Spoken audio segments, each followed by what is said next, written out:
Pernahkah kita bertanya, mengapa jutaan manusia dari seluruh penjuru dunia setiap tahun menangis, berdoa, dan bersujud di hadapan sebuah bangunan batu sederhana di Makkah yang disebut Ka'bah? Apakah yang menjadikannya begitu agung, begitu suci, dan begitu dicintai? Tahukah kita, bahwa bangunan itu didirikan bukan oleh raja, bukan oleh arsitek agung, tapi oleh seorang hamba Allah yang diuji dengan pengorbanan luar biasa, Nabi Ibrahim, alaihi salam, bersama putranya tercinta, Nabi Ismail, alaihi salam. Mari kita resapi, kita hayati, kisah agung di balik batu-batu Ka'bah, agar hati ini kembali hidup dan iman kita semakin kuat.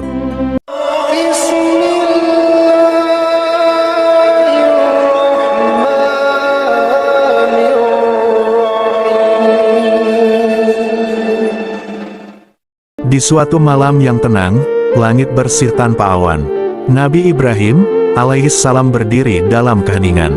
Setelah melewati ujian berat, meninggalkan anak dan istrinya di padang tandus Makkah, kini Allah memberikan perintah baru. Dan ingatlah ketika kami memberikan tempat kepada Ibrahim di tempat Baitullah, dengan mengatakan, janganlah kamu mempersekutukan sesuatu pun dengan aku dan sucikanlah rumahku ini bagi orang-orang yang tawaf, dan orang yang beribadah, ruku, dan sujud.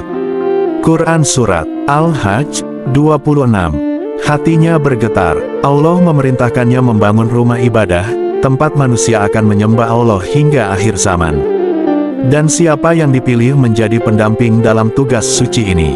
Bukan pasukan, bukan pekerja, tapi seorang anak muda, anaknya sendiri, Ismail, alaihi salam, yang tumbuh di tengah panasnya gurun Makkah.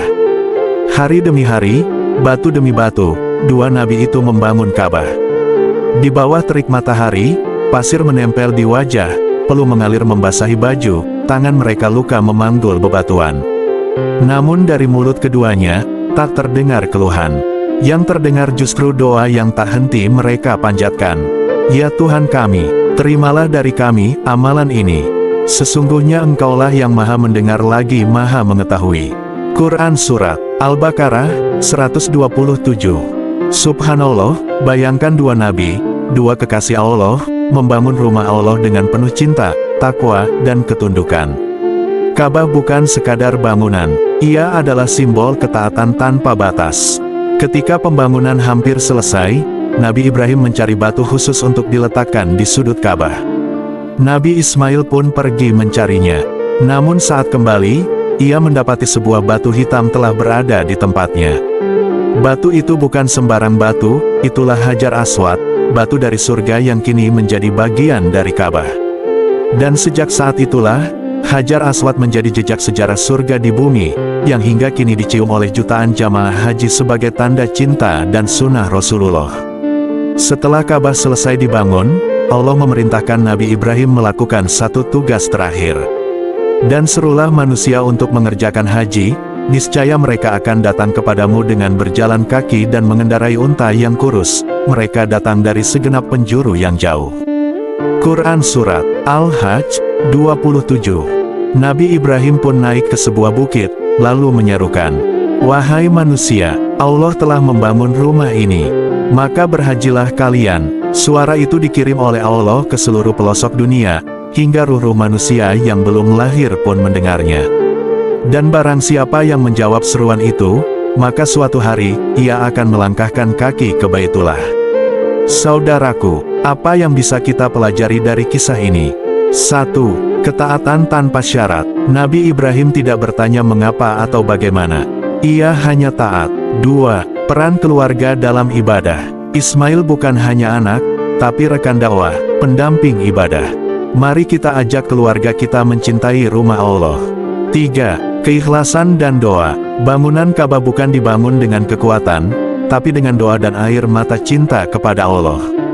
4. Seruan haji adalah seruan dari langit. Jika hatimu rindu ke Makkah, itu mungkin karena kau pernah menjawab seruan Nabi Ibrahim di alam roh dulu. Hari ini, Ka'bah masih tegak berdiri. Ribuan tahun telah berlalu, namun air mata dan doa masih mengalir di sekitarnya. Setiap salat, wajah kita menghadap ke arahnya. Setiap haji, langkah kita menuju padanya. Ka'bah bukan bangunan biasa, ia adalah simbol keimanan, ketaatan, dan cinta kepada Allah. Saudaraku, jika Nabi Ibrahim dan Ismail bisa mewakafkan hidup mereka untuk satu bangunan suci, maka apa yang sudah kita persembahkan untuk agama ini? Apakah kita sudah membangun Ka'bah dalam hati kita sendiri? Mari kita hidupkan kembali semangat Nabi Ibrahim dan Ismail. Bangunlah Ka'bah dalam dirimu, hati yang suci, jiwa yang tunduk, dan amal yang ikhlas. Dan bila suatu saat Allah izinkan engkau melangkah ke tanah suci, ingatlah, setiap batu di Ka'bah adalah saksi cinta dan pengorbanan. Wallahu a'lam. Wassalamualaikum warahmatullahi wabarakatuh.